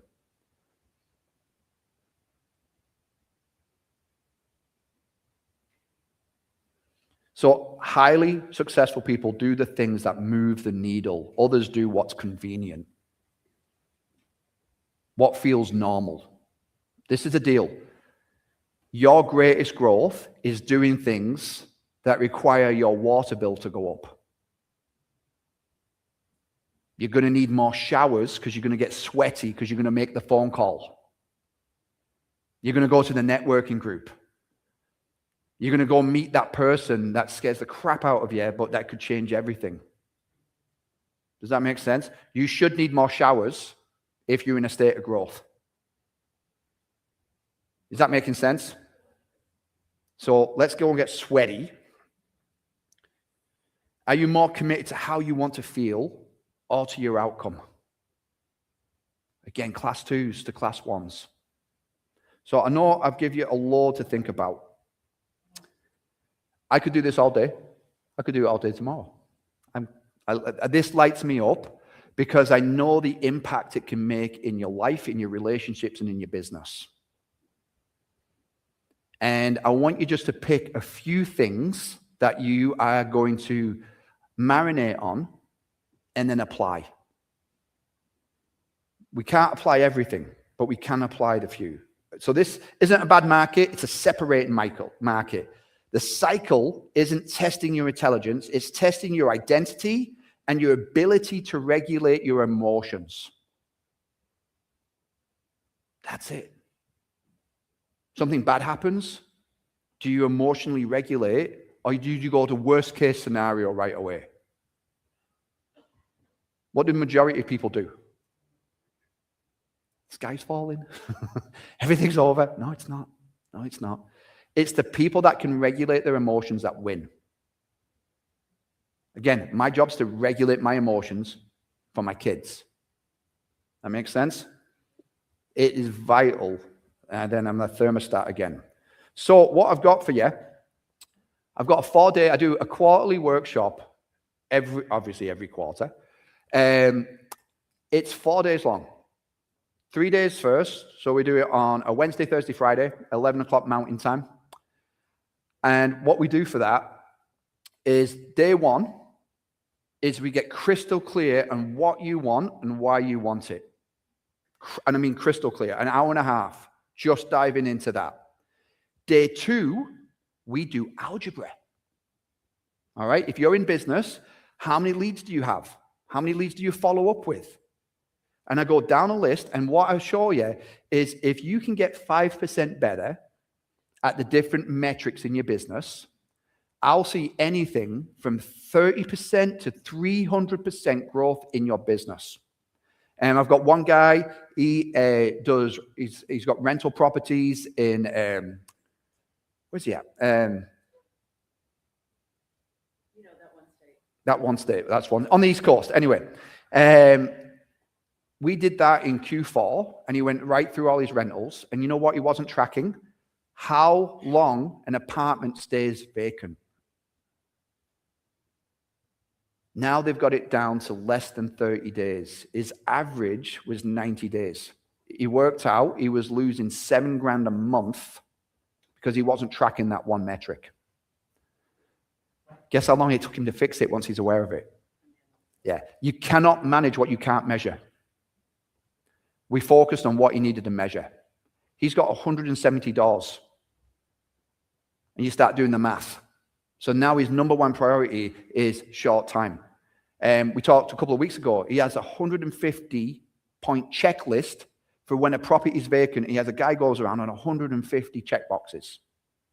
And I went, does he fill it out? Nope. And I was like, so then it's not working. Because he had a house that failed inspection. And he's like, yeah, but it damages the reputation. Yeah? I was like, where do you get the list from? I bought it. I bought the check boxes because this guy said it was great. Make your own. Make it simple. Make it duplicatable. Simple attracts, complicated makes lazy. So day two, algebra. If you don't know your numbers, awesome.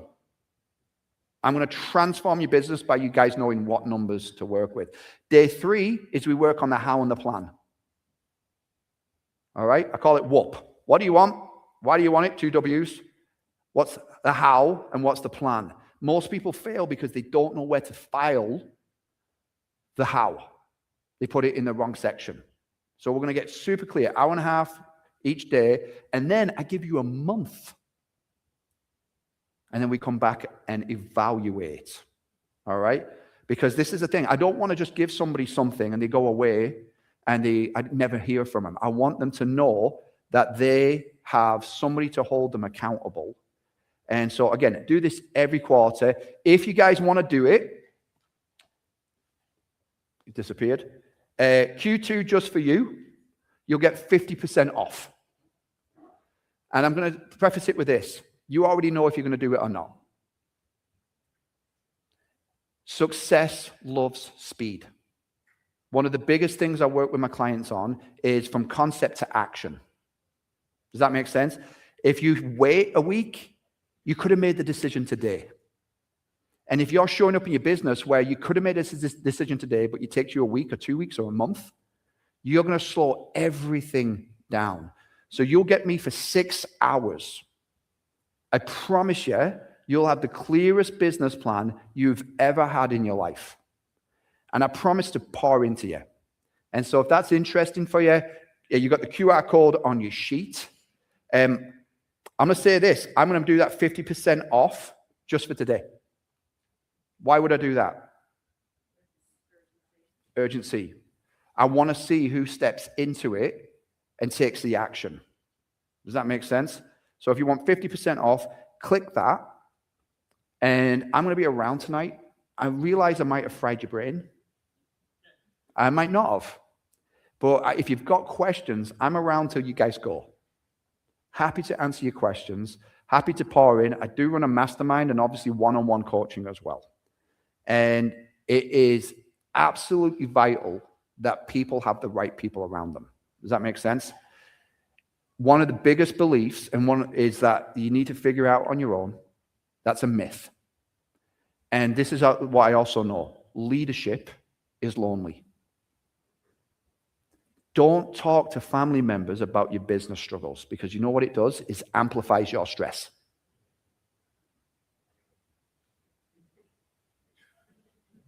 You've experienced that.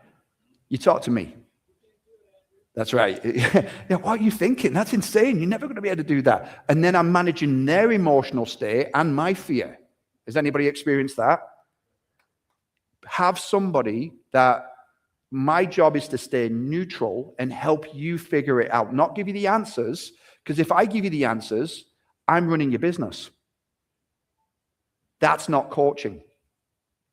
Does that make sense? That's mentorship. I don't want to come in and tell my clients I know better than you. I'm going to ask the questions that you can decide what's best for you and your definition of success. Is this making sense? So it's not more knowledge that's going to get you where you want to be. It's more action. It's more emotional regulation. And so many people, they're out on the ocean, the wind's blowing, and they're getting tossed all over the place. Our job is to adjust our sails and grab our rudder, decide where we want to go, and take the action towards it. But the wind will change. The waves will come. How you respond to it is your destiny. Does that make sense? How you respond to those moments will shape your destiny. So I want you to decide, who do you commit to becoming by the end of this year? I'm going to give you a quote. The purpose of a goal is not to achieve the goal. It's who you become in the process. It's not about getting the thing. Who's ever got the thing before? Is it as good as you thought it was going to be? What we love is the pursuit of the thing. My son was playing Zelda. All right, I remember, I didn't know it was a new game, but it was out when I was a kid. But he was playing Zelda, and he went, "Dad, I finished Zelda." I was like, "Great job, bud." And he went, "I liked playing that game. When did he bring another one out?" He wanted to stay in the game. We like finishing the game, but we want to stay in the game. The pursuit of things is where we get the most reward, not achieving the thing. And I see so many people are like, yeah. Purpose of goal is not to achieve the goal, it's who we become in the process. The pursuit of fitness is more important because you're going to become a different version of you pursuing fitness. Yeah? The pursuit of business growth, you're going to become an even greater version of you. But I promise you this, if your beliefs matched what your goals are, you'd have already achieved it. And we have different beliefs. We have our logical beliefs, we have our emotional beliefs, and we have our primal beliefs. All right? So if I said to you guys, is marriage important? What would your answer be? Yeah. Unless they're not listening, they're being argumentative, they're not responding to me. Yeah? I've got a clause belief in my belief. Is eating healthy important? Unless I'm stressed, busy, tired, starving. Yeah? Is growing business important? Unless, fill in the blanks. It's your unless beliefs that are going to give you the quality of your life. It's going to give you a success. Not your logical beliefs, because your logical part of your brain, guess what? It's the slowest part of your human brain. Emotional brain is a lot faster. Guess which one goes real quick? Primal. Fight or flight. I'm not worth it. These people are dangerous. We have different beliefs, but when we write out our beliefs or when we think about our beliefs, it's our logical beliefs that come out. My job is help you discover the belief that you might have picked up when you were 6. Have you ever seen anybody live next to train tracks or an airport? And you're like, how do they sleep? They get used to the noise. It becomes background. Brain filters out. The beliefs that are stopping you from achieving what you want, you picked up when you were a child. You don't even know you've got them. You might even think it's who you are. My job is to find those beliefs and help you pull out the belief from the identity. A belief repeated becomes an identity. That's a whole other talk right there. We could do a couple of hours on that one. But your identity is your strongest driving force in your life. Whoever you think you are, you will behave that way. Does that make sense? So, did everyone get some value from tonight? Awesome. Awesome.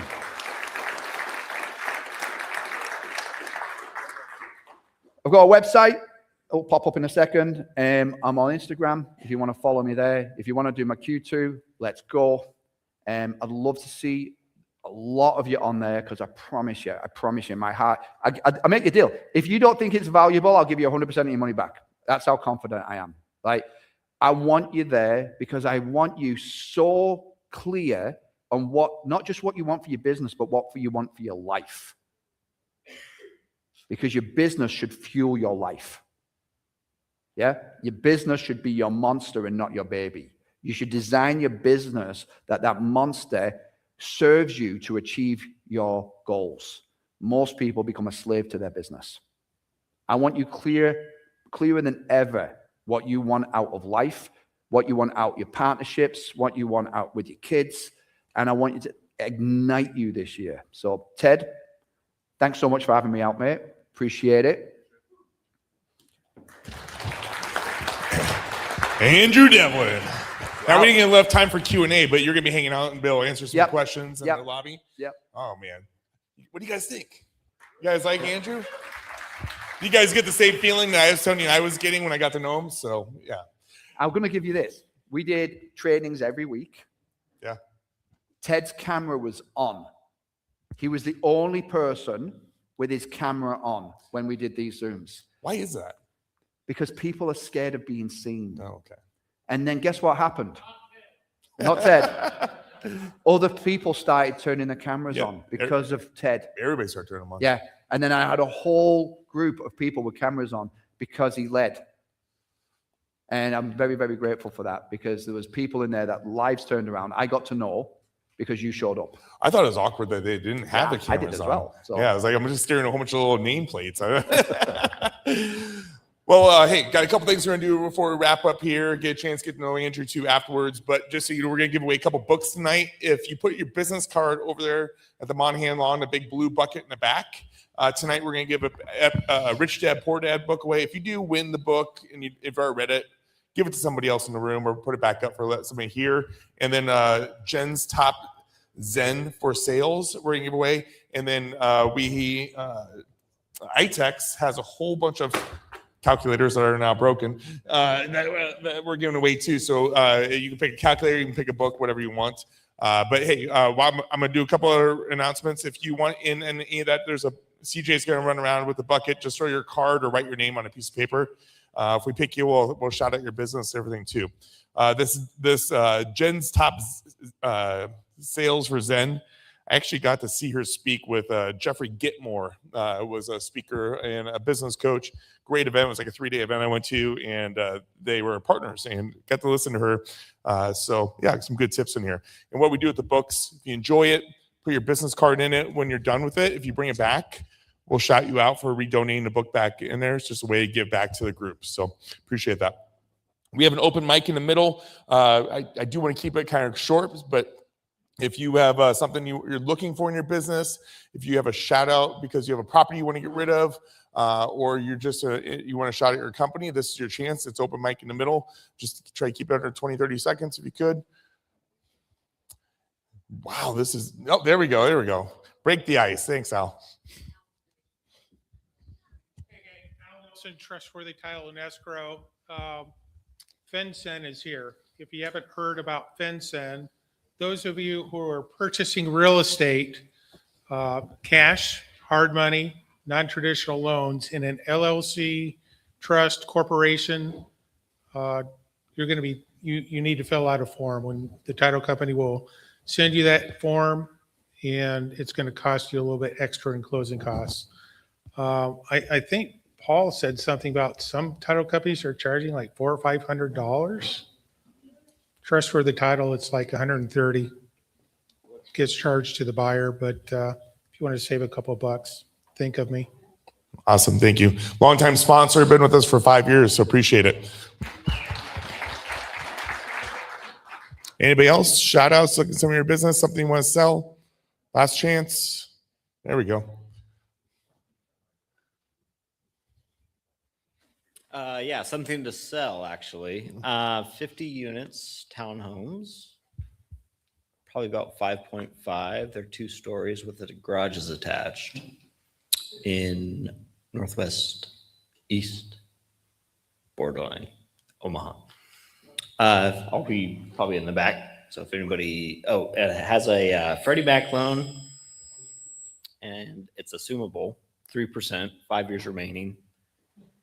But you got to cover the gap, and we're asking about 5.5. There's a 2.15 on the loan. So, no, well, no, 5.5 to 2.15. That's the gap.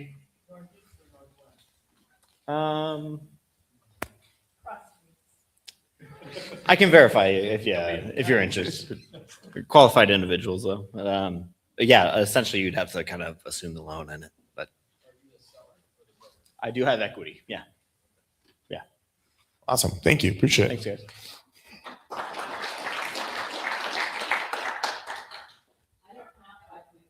But I've got a sweet little 1-bedroom, 1-bathroom, interesting house in North Bend. I'll be going up there Thursday. I talked about it last time at REIA.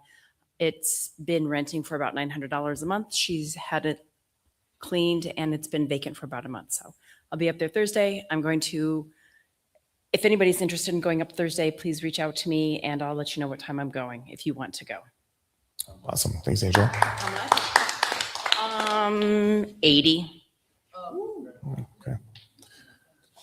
While we're waiting for somebody else to come up, I had a client in, you can go up there. I had a client in one of my coaching groups, and he hit me up and said, "Hey, if you know anybody wanting this, he's got a 60-unit trailer park in Oklahoma, and I think he's negotiable, but he's asking 1.3 million. He owns a significant amount of the trailers, and I believe it brings in 357,000 gross. I have all the numbers on it. If anybody's interested in that, I'm not the broker on it. I don't own it or have any equity stake. It's just somebody hit me up to refer. So if you want more details on that, hit me up afterwards. I'll give it to you. I don't know where in Oklahoma. Yeah, but I have all the details in an email. So. Hello, everyone. I'm Andrew Peterson with Noblecraft Roofing. There was a hailstorm last year in Fremont, and I know there's a lot of door knocking going on or about to start out there. I created some do not knock my door signs. So if you have any clients or if you live in Fremont and you get door knocked a lot by roofers, let me know. I'll come put it on your door, whether or not you use me. But I would love to work with you. So Andrew Peterson, Noblecraft Roofing. Awesome. Thank you. Appreciate it.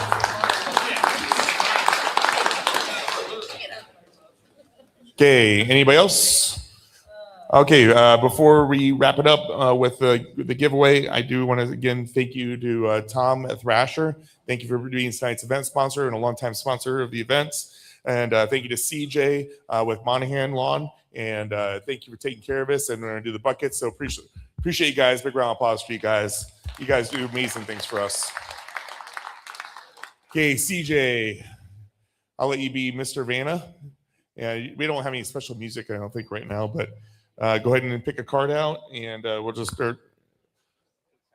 Yeah. I should have mentioned this earlier, but it's springtime. If you guys don't need services, but you know other people that do, property managers, HOAs, everybody's looking for new contractors.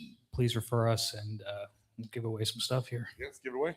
Okay, first one. We have Jaden with Northwest Bank. Come on up.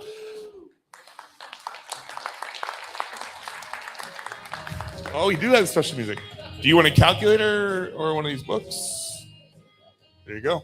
Thanks, man. Appreciate it. Next, we have Amar from a party from PJ Morgan. Did I say that right? Okay, yes. Would you like the book or a calculator? There you go. He just lost his. There you go. There you go. Thank you. Appreciate it. Okay. Well, Terry's my text, but she donated the calculator. So, do you want this book, Terry? Thank you. Appreciate it. Andrew Peterson, owner of Noble Craft Roofing. You need a calculator. I'm going to just start chucking these things over. Michael Wilburn from Ubiquity. Oh. Well, we'll give a calculator anyway. Just put it in our mailbox. We're going to get through these. Eden Bear. You want a calculator? Come on down. Aiden's with DB Video. He handles our podcast and all the video work. So thank you, DB Video, for everything you do. Boom. And he's single and he's looking. He loves it when I do that. We do that to him on the podcast too. Jennifer Rodriguez with Ledgerline Accounting. And that's it. Thank you. Appreciate it. Awesome. Appreciate you guys. Appreciate your support. Again, thank you to DB Video. Thank you to our staff at the front door. We're training some new staff to be able to get through things faster. If you guys appreciate everything we're doing, please give us a review on Google or on our podcast. We appreciate it. Thank you so much. Appreciate your support. We hope to see you guys at our next month's event. Have a great night. And thank you, Andrew Devlin.